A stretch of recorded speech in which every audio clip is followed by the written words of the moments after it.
Hello everyone, कैसे हैं आप सब। मैं आशा करता हूँ आप हमेशा की तरह बढ़िया होंगे और मज़े में होंगे। तो जैसा कि मैंने आपको अपने पिछले कई सारे वीडियोस में हमेशा से केमिस्ट्री को पूरे तरीके से और अच्छे से सिखाने की कोशिश की है, तो आज एक बार फिर से मैं हाजिर हूँ आपकी सेवा में एक नया वीडियो लेकर। तो आज हम नेम रिएक्शन के अगले वीडियो के बारे में सीखेंगे और आज का वीडियो होने वाला है एल्डोल संघनन के ऊपर।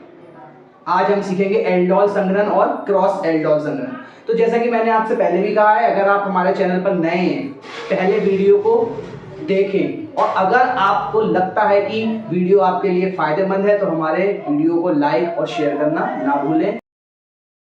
और समझ ना आने पर आप हमारे चैनल को अनसब्सक्राइब भी कर सकते हैं।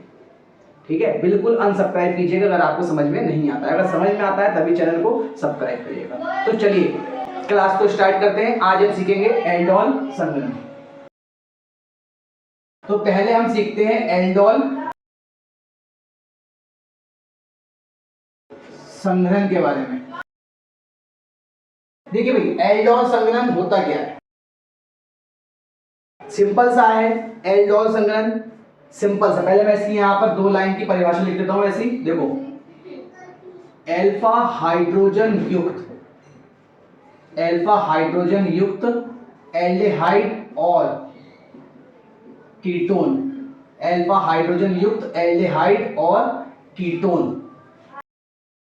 के 2 समान अणु आपस में तनु क्षार की उपस्थिति में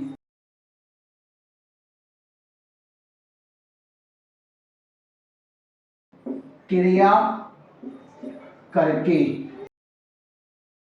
beta hydroxy aldehyde and ketone बनाते हैं।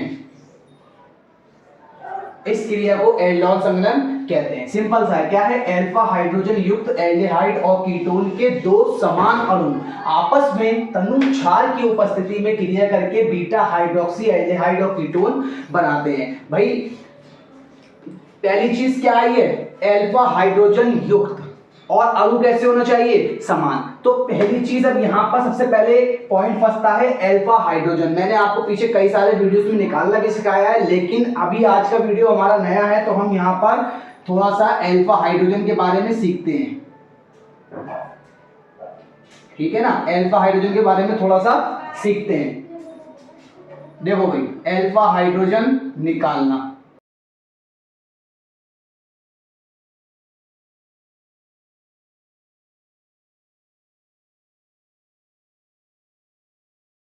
ठीक है, अल्फा हाइड्रोजन निकालना। सपोज HCHO, एक फॉर्मूला दिया है, याद रखिएगा। जो भी क्रियात्मक समूह होता है, कौन सा समूह, क्रियात्मक समूह, इस क्रियात्मक समूह पे जो कार्बन जुड़ा होता है उस कार्बन को बोलते हैं अल्फा कार्बन, और अल्फा कार्बन पर जितने भी हाइड्रोजन उपस्थित होते हैं वे सभी कहलाते हैं अल्फा हाइड्रोजन। यहां पर देखिए ये क्रियात्मक समूह है, क्या इससे कोई कार्बन जुड़ा है, नहीं जुड़ा है, मतलब इसमें अल्फा कार्बन नहीं है। और जब अल्फा कार्बन नहीं है तो अल्फा हाइड्रोजन का सवाल ही पैदा नहीं होता है। दूसरा एग्जाम्पल देखिए भाई, CH3 CHO एसिटाल्डिहाइड का फॉर्मूला है। अब इसमें देखिए इसका क्रियात्मक समूह ये है, क्या इस क्रियात्मक समूह से कोई कार्बन जुड़ा है, यस, ये वाला कार्बन इस क्रियात्मक समूह से जुड़ा है, और जो कार्बन क्रियात्मक समूह पर जुड़ा है वो कार्बन कहलाते हैं अल्फा कार्बन, और अल्फा कार्बन पर जितने भी हाइड्रोजन उपस्थित होते हैं वे सभी कहलाते हैं अल्फा हाइड्रोजन। तो यहां पर 3 अल्फा हाइड्रोजन है, तो इसमें अल्फा हाइड्रोजन उपस्थित हैं। इस तरीके से। नेक्स्ट देखिए भाई,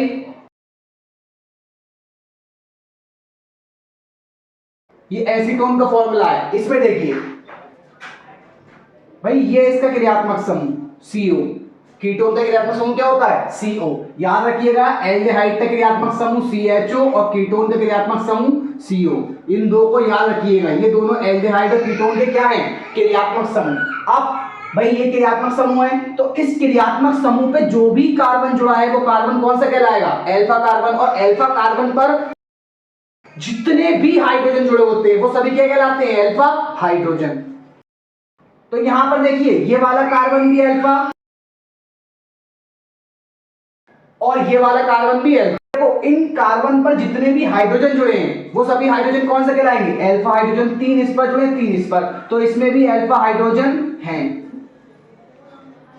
इस तरीके से नेक्स्ट देखिए 4 ही एग्जांपल कर लेते हैं। एक ले लेते हैं C6H5CHO, बेंजेल्डिहाइड है। अगर इसका आप और करके एक और फॉर्मूला बनाएं तो कुछ इस तरीके से बनेगा।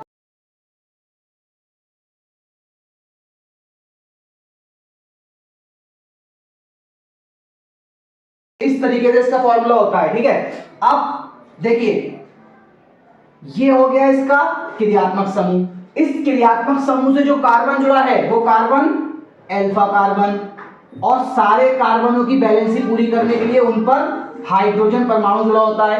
अब अल्फा कार्बन होने के बाद में भाई क्या इस अल्फा कार्बन पर कोई हाइड्रोजन जुड़ा है, नहीं जुड़ा है। जब इस अल्फा कार्बन पर कोई हाइड्रोजन नहीं है तो इसमें अल्फा कार्बन तो है मगर इसमें कोई भी अल्फा हाइड्रोजन नहीं है, तो इसमें अल्फा हाइड्रोजन नहीं है। जो भी यहां पर सीखा है इसका मकसद क्या है, पहला फॉर्मूला देखिए SCHO, क्या इसमें अल्फा हाइड्रोजन है, नहीं है। तो इसमें अगर अल्फा हाइड्रोजन नहीं है तो ये एल्डोल संघनन की क्रिया को नहीं करेगा। एल्डोल संघनन केवल वे देते हैं इसमें अल्फा हाइड्रोजन उपस्थित होते हैं। तो इसमें अल्फा हाइड्रोजन नहीं है, ये एल्डोल संघनन नहीं देगा। इसमें अल्फा हाइड्रोजन है, ये एल्डोल संघनन प्रदर्शित करेगा। इसमें भी अल्फा हाइड्रोजन है, ये भी एल्डोल संघनन प्रदर्शित करेगा। और इसमें अल्फा हाइड्रोजन नहीं है तो ये एल्डोल की क्रिया को प्रदर्शित नहीं करेगा। सिंपल सा इतना याद रखिए, ठीक है। अब इसकी बदौलत इस पर आइए, देखिए इसके एक दो एल्डोल संघनन के हम करते हैं एक दो एग्जाम्पल। भाई क्या बोला है, अल्फा हाइड्रोजन युक्त एल्डिहाइड या कीटोन के दो समान अणु। भाई अल्फा हाइड्रोजन किसमें है, इसमें अल्फा हाइड्रोजन है, नहीं है। सेकंड में CH3CHO एसिटाल्डिहाइड, इसमें अल्फा हाइड्रोजन उपस्थित है। तो आप क्या करिए, एसिटाल्डिहाइड के दो अणु ले लीजिए, इसको हम इस तरीके से लिख लेते हैं इसका सूत्र, और इसके दो अणु, ठीक है। क्यों क्या बोला है कि दो समान अणु, तो इसके कैसे अणु, दो समान अणु लगेंगे। अब समान अणु लगाना है तो एक अणु ये हो गया, दूसरा अणु और ले लीजिए। तो दूसरे अणु को हम इस तरीके से लिख लेते हैं CH3CHO। लिखने के बाद में आप यहां पर किसकी उपस्थिति रखेंगे, तनु क्षार की। भाई तनु क्षार लाइक NaOH ले लीजिए, आप KOH ले लीजिए, CaOH का होल ट्वाइस ले लीजिए, Na2CO3 ले लीजिए, ठीक है। तो मैंने यहां पर तनु क्षार की प्रेजेंट रख दी है। अब प्रेजेंट रखने के बाद में देखिए क्रियात्मक समूह, इसके रिस्पेक्ट में ये अल्फा कार्बन, और इसके रिस्पेक्ट में अगर ये अल्फा है तो ये भी अल्फा हाइड्रोजन, ये भी अल्फा और ये भी अल्फा हाइड्रोजन। तो क्या होगा, अब इन दोनों में से कोई सा भी एक अणु अपने एक अल्फा हाइड्रोजन को दूसरे को दे देगा इस तरीके से, और H जो है वो O पर जाकर जुड़ जाएगा। तो आगे देखिए क्या हो जाएगा आपका CH3C, O पर कौन आ जाएगा, H आने के बाद में इधर वाला जो H था उसे ऐसे ही लिख लीजिए। अब O का एक बॉन्ड यहां से ब्रेक हो जाएगा क्योंकि वो S से जुड़ गया है। अब इतना होने के बाद में जहां से ये H हटा है, आगे वाले फॉर्मूले को जस्ट इसके आगे इस तरीके से जोड़ दीजिए, जो भी आगे बचा था उसको इस तरीके से जोड़ दीजिए। अब ये जो बना है देखिए, ये क्रियात्मक समूह, इसके रिस्पेक्ट में ये अल्फा, ये बीटा, बीटा पर हाइड्रोक्सी, तो बीटा हाइड्रोक्सी, और क्रियात्मक समूह क्या है, एल्डिहाइड, तो बीटा हाइड्रोक्सी एल्डिहाइड, ठीक है। ये आपकी कैनिजारो अभिक्रिया हो गई। अब अगर आपसे इसके आगे पूछ लिया जाए, अगर इसके आगे पूछ लिया जाए कि भाई इसको क्या करो, गर्म करो, लेकिन कब गर्म करो, जब पूछा जाए। तो जैसे ही पूछा जाएगा और गर्म करेंगे, तो गर्म करने में कुछ नहीं करना है। ये वाला जो ये आपको दिख रहा है H और OH, ये निकल जाएगा माइनस, H2O, और H2O निकलने के बाद में जो फॉर्मूला आपका बचा है उसको आप इस तरीके से लिख लीजिए। और देखिए इस कार्बन को देखिए, इस कार्बन को देखिए, इनकी संयोजकता कैसी है 3-3, और होनी कितनी चाहिए 4-4, तो इनके बीच में क्या आ जाएगा डबल बॉन्ड आ जाएगा। इस तरीके से आपकी एल्डोल संघनन की क्रिया हो जाएगी। अब इसका पहला एग्जांपल है, सिंपल सा है, रिपीट कर देगा। क्या करा है भाई, सिंपल से दो अणु लीजिए, किसके, ऐसा एल्डिहाइड और कीटोन जिसमें अल्फा हाइड्रोजन पाया जाए, और दोनों में से किसी भी एक अणु का अल्फा हाइड्रोजन दूसरे के O पर जाकर जोड़ दीजिए, जहां से जुड़े वहां से दोनों जो बचे उन दोनों को आपस में जोड़ दीजिए। इस तरीके से बहुत ही आसान तरीके से आपको किसी भी एल्डोल की क्रिया को बना लेंगे। और एग्जांपल करते हैं, देखिए भाई यहां से अभी ये नहीं कर सकता था, ये कर सकता था, ठीक है, CH3 COCH3, इसमें भी अल्फा हाइड्रोजन है, ये कीटोन है, तो क्या ये भी करेगा, बिल्कुल करेगा, क्योंकि इसमें अल्फा हाइड्रोजन उपस्थित है। और डेफिनेशन यही तो कहती है कि भाई अल्फा हाइड्रोजन युक्त एल्डिहाइड और कीटोन के दो समान अणु आपस में क्रिया करके तनु क्षार की उपस्थिति में बीटा हाइड्रोक्सी एल्डिहाइड और कीटोन बनाते हैं।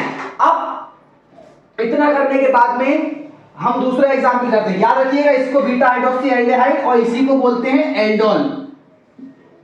जब दो अणु आपस में जुड़ जाते हैं तो इसको बोलते हैं एल्डोल।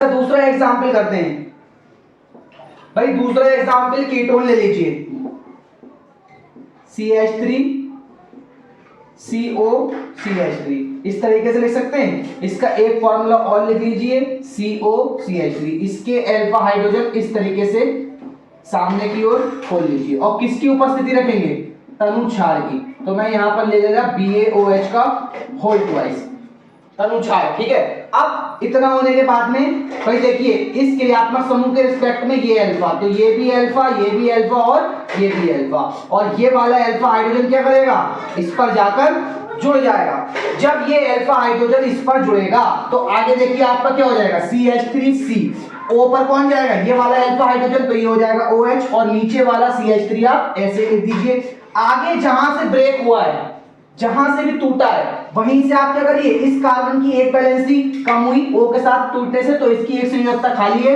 और इस पर आप आगे वाले कार्बन को अटैच कर दीजिए, और H, और इसका नीचे भी H, COCH3 COCH3। अब ये देखिए ये आपका जो बना सिंपल सा, ध्यान दीजिए भाई ये क्रियात्मक समूह है, इसके रिस्पेक्ट में ये अल्फा और ये बीटा, तो इसका नाम क्या हो जाएगा, बीटा हाइड्रोक्सी और कीटोन, क्योंकि इसमें क्रियात्मक समूह कौन सा है, कीटोन का, तो इसका नाम हो जाएगा बीटा हाइड्रोक्सी कीटोन। अब इतना होने के बाद में, या इसको आप एल्डोल भी बोल सकते हैं और इसे कीटोल भी बोल सकते हैं। अगर वो पूछता है आपसे कि इसे गर्म कीजिए, तो गर्म करने पे आप यहां से जल का अणु हटा दीजिएगा, यहां पर डबल बॉन्ड आ जाएगा बीच में। इस तरीके से आपके ये दो एग्जाम्पल हैं जो इंपॉर्टेंट भी है, और एल्डोल संघनन इसी तरीके से कोई सा भी एल्डिहाइड और कीटोन उठाइए जिसमें अल्फा हाइड्रोजन पाया जाए, और उसके दो समान अणु आपस में इस तरीके से क्रिया करके जब जुड़ते हैं तो वो कहलाते हैं एल्डोल। किसकी प्रेजेंट में, तनु क्षार की प्रेजेंट में। तो इसको आप अच्छे से या तो स्क्रीनशॉट ले लीजिए या इसे नोट कर लीजिए। अब हम आगे इसके बाद में सीखेंगे क्रॉस एल्डोल संघनन के बारे में। ले लिया स्क्रीनशॉट, देखिए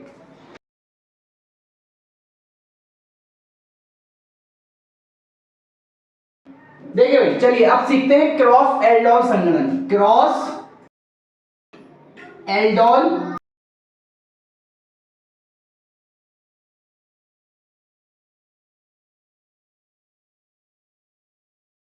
तो क्रॉस एल्डोल संघनन। अब क्रॉस एल्डोल संघनन में क्या करना है भाई, अगर आपने एल्डोल संघनन सीख लिया तो समझ लीजिए आपने क्रॉस एल्डोल संघनन सीख लिया। भाई एल्डोल संघनन में क्या सीखा, एल्डिहाइड और कीटोन अल्फा हाइड्रोजन युक्त, अल्फा हाइड्रोजन युक्त, इस वर्ड को याद रखिएगा, अल्फा हाइड्रोजन युक्त एल्डिहाइड और कीटोन के दो समान अणु तनु क्षार की उपस्थिति में क्रिया करके एल्डोल बनाते हैं। सिंपल से ये सीखा था भाई। क्रॉस आ गया ना, क्रॉस, अगर आपने एल्डोल सीख लिया है, दो एल्डोल क्रियाओं को लीजिए और उसमें क्रॉस लगा दीजिए भाई, एक अणु उसका एक अणु दूसरे का, तो वैसे ही वहां पर क्या आ जाएगा, क्रॉस आ जाएगा। तो क्रॉस आने के बाद जो अभिक्रिया बनेगी वो आप पे क्या कहलाएगी, क्रॉस एल्डोल संघनन। तो यहां पर आगे बढ़ने से पहले जो जस्ट अभी हमने पीछे क्रियाएं सीखी हैं उसके बेस से सीखते हैं। ठीक है, ध्यान से बस थोड़ा सा जो पीछे अभी क्रिया करी है उसको मैं फटाफट इस तरीके से लिख देगा, इसकी हेल्प से हम इस चीज को आगे करेंगे।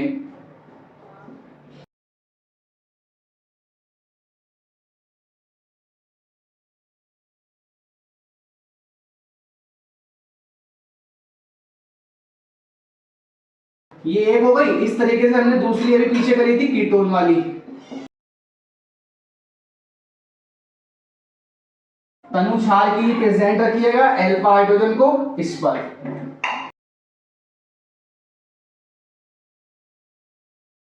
ठीक है, देखिए ये दो एल्डोल की क्रियाएं हैं, दोनों कैसी हैं? एल्डोल की क्रियाएं। जब एसिटिल्डिहाइड के दो समान अणुओं ने तनु क्षार की उपस्थिति में क्रिया करी तो उन्होंने क्या बनाया? एल्डोल बनाया। इस तरीके से जब दो एसीटोन के समान अणु ने तनु क्षार की उपस्थिति में क्रिया करी तो उन्होंने क्या बनाया?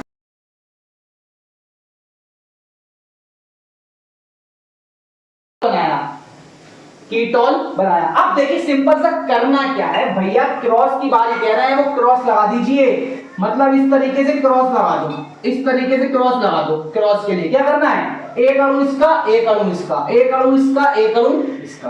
तो देखिए इससे करते हैं पहला एग्जांपल। ठीक है, इसका पहला एग्जांपल करते हैं। एक अणु आप इसका लीजिए CH3COH, एसिटिल्डिहाइड का एक अणु लिया। किसका अणु है ये?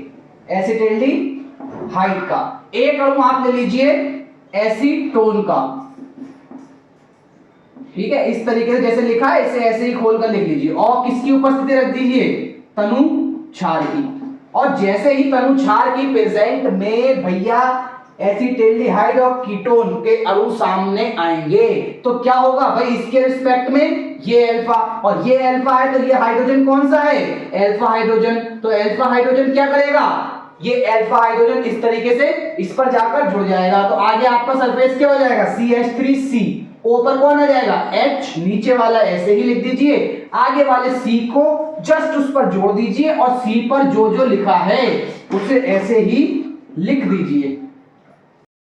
अब ये देखिए भाई, ये क्रियात्मक समूह, ये अल्फा, ये बीटा, तो इसका नाम क्या हो जाएगा? Beta hydroxy ketone. Beta hydroxy ketone. भाई ये अभी इसकी एक क्रिया हुई, लेकिन यही क्रिया एक तरीके से और हो सकती है। भाई दोनों के पास अल्फा हाइड्रोजन है ना, अगर इसके पास है तो इसके पास भी तो अल्फा हाइड्रोजन है। अगर ये इसे अल्फा हाइड्रोजन दे सकता है तो ये भी तो इसे अल्फा हाइड्रोजन दे सकता है ना भाई? दे सकता है, बिल्कुल दे सकता है। तो देखिए यहां पर क्या सीन होगा भाई, आप एसीटोन का फॉर्मूला पहले लिखिए इस तरीके से और एसिटिल्डिहाइड का बाद में लिख लीजिए भाई CH3CHO, और किसकी? तनु क्षार की प्रेजेंट रखिएगा और इसके रिस्पेक्ट में ये अल्फा और ये अल्फा हाइड्रोजन। तो अल्फा हाइड्रोजन कहां जाएगा? इसके O के पास, तो CH3C। O के पास कौन पहुंचेगा? Alpha hydrogen. और नीचे CH3 ऐसे ही लगा रहने दीजिए, एक बॉन्ड कार्बन का बचा है उसे आगे वाले के कार्बन से जोड़ दीजिए और HHCHO। HHCHO। अब भैया ध्यान से देखिए, ये क्रियात्मक समूह, ये अल्फा, ये बीटा, तो क्या हो गया? Beta hydroxy aldehyde. जब एक एल्डिहाइड और कीटोन ने क्रिया करी तो बीटा हाइड्रोक्सी कीटोन भी बन सकता है और बीटा हाइड्रोक्सी एल्डिहाइड भी बन सकता है क्रॉस एल्डोल संघनन के अंदर। क्रॉस एल्डोल संघनन के अंदर दोनों केस हो सकते हैं। ठीक है, और अभी तो सिर्फ आपको मैंने क्रॉस बनाने के लिए, सिखाने के लिए क्रॉस एल्डोल संघनन इस तरीके से करवाया है। भाई क्रॉस एल्डोल संघनन एल्डिहाइड में शर्त क्या बताई थी? केवल अल्फा हाइड्रोजन युक्त होना चाहिए। लेकिन क्रॉस में एक लॉजिक होता है, क्रॉस एल्डोल संघनन जो है ना, अगर किसी एक के पास अल्फा हाइड्रोजन नहीं है और दो में से किसी एक के पास अल्फा हाइड्रोजन है तो भी क्रॉस एल्डोल संघनन की क्रिया हो जाती है। इस केस में एल्डोल संघनन नहीं होगा। एल्डोल संघनन में अल्फा हाइड्रोजन युक्त, क्योंकि एक ही अणु के दो अणु खर्च होने हैं, एक ही एल्डिहाइड और कीटोन के। और जब क्रॉस की बारी आ रही है तो एक अल्फा हाइड्रोजन होना चाहिए, दूसरा अल्फा हाइड्रोजन ना भी हो तब भी चलेगा। तो अगर आप यहां से क्रॉस एल्डोल संघनन के बारे में इतना सीख गए तो हम ट्राई करके देखते हैं कि बिना अल्फा हाइड्रोजन वाला होगा तो कैसे क्रिया होगी।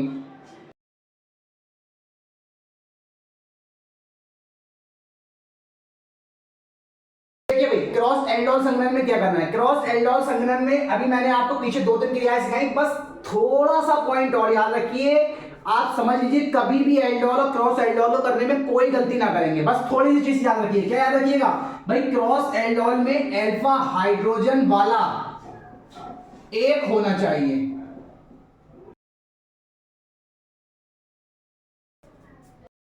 दूसरा ना भी हो, तब भी क्रिया हो जाएगी। ठीक है, क्या याद रखना है? दोनों जो भाई समान अणु की बात चल रही थी एल्डोल में, अब क्रॉस में क्या है? एक अणु दूसरा, एक अणु दूसरा, तो क्रॉस में एक अणु आप एल्डिहाइड वाला, मतलब एक अणु अल्फा हाइड्रोजन वाला ले सकते हैं और दूसरा अणु बिना अल्फा हाइड्रोजन का हो तो भी क्रॉस एल्डोल संघनन की क्रिया हो जाएगी। तो देखिए इसमें, देखिए आप ध्यान से, भाई मैंने आपको ये बताया, ये इसमें अल्फा हाइड्रोजन नहीं है और इसमें अल्फा हाइड्रोजन नहीं है, तो क्या करते हैं ना, एक बिना अल्फा हाइड्रोजन वाला लेते हैं। तो इसको देखिए भाई, नेक्स्ट एग्जांपल है,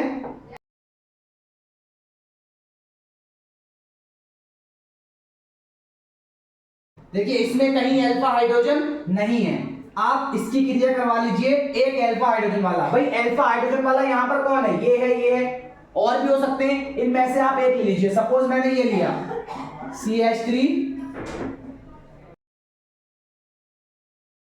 CHO, किसकी उपस्थिति रखेंगे? तनु क्षार की, और तनु क्षार की उपस्थिति रखने के बाद में भैया इसमें अल्फा हाइड्रोजन नहीं है, याद रखिएगा इसमें अल्फा हाइड्रोजन नहीं है। अब ये क्रियात्मक समूह, इसके रिस्पेक्ट में ये अल्फा, तो ये अल्फा हाइड्रोजन कहां जाएगा?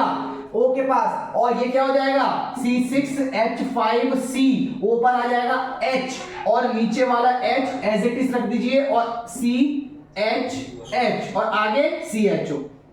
अब देखिए भाई ये क्रियात्मक समूह, इसके रिस्पेक्ट में ये अल्फा, ये बीटा, तो इसका नाम क्या हो जाएगा? बीटा हाइड्रोक्सी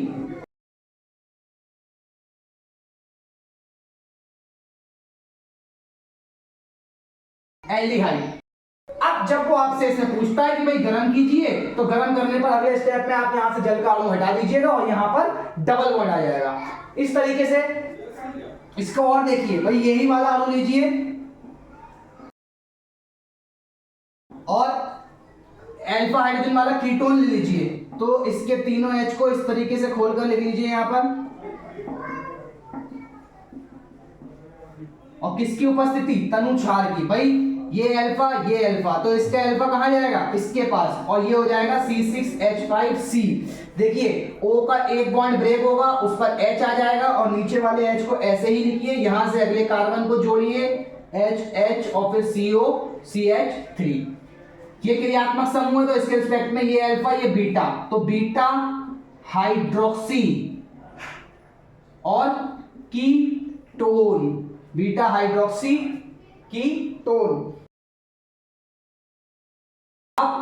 भाई जब वो पूछे इसको गर्म कीजिए, तो इसको गर्म करके आप यहां से जल का अणु निकाल दीजिएगा। तो देखिए भाई इतना होने के बाद में मैं आशा करता हूं आपको एल्डोल संघनन और क्रॉस एल्डोल संघनन अच्छे समझ में आया होगा, और अगर आपको सीखने को मिला है, समझ में आया है, तो आप हमारे वीडियो को लाइक और शेयर करना ना भूलें, और नहीं सीख पाए तो बिल्कुल क्या करेंगे, हमेशा की तरह चैनल को अनसब्सक्राइब कर देंगे, और कोई लाइक कोई शेयर नहीं करेगा। तो मैं हमेशा से यही प्रयास करता हूं, और बहुत जल्द मैं आपके लिए एक IUPAC की नेमिंग प्लेलिस्ट लाने वाला हूं। कल या परसों से आपको IUPAC की नेमिंग लिस्ट मिल जाएगी, और उसमें आप हर तरीके के फॉर्मूले का नाम बनाना सीख जाएंगे, इसका मेरा दावा है। ऐसा तरीका जो आपको कहीं नहीं मिलेगा, किसी किताब, किसी YouTube, कहीं पर नहीं मिलेगा, किसी चैनल पर, YouTube के स्टडी पर आपको वो चैनल नहीं, वो वीडियो मतलब उस टाइप का जो मैं सिखाऊंगा वो नहीं मिलने वाला। तो मैं आशा करता हूं आपको वीडियो पसंद आया होगा, और अगर पसंद आया है तो लाइक शेयर जरूर करेंगे। इसी के साथ अलविदा लेता हूं, फिर मुलाकात होगी एक नई और धमाकेदार वीडियो।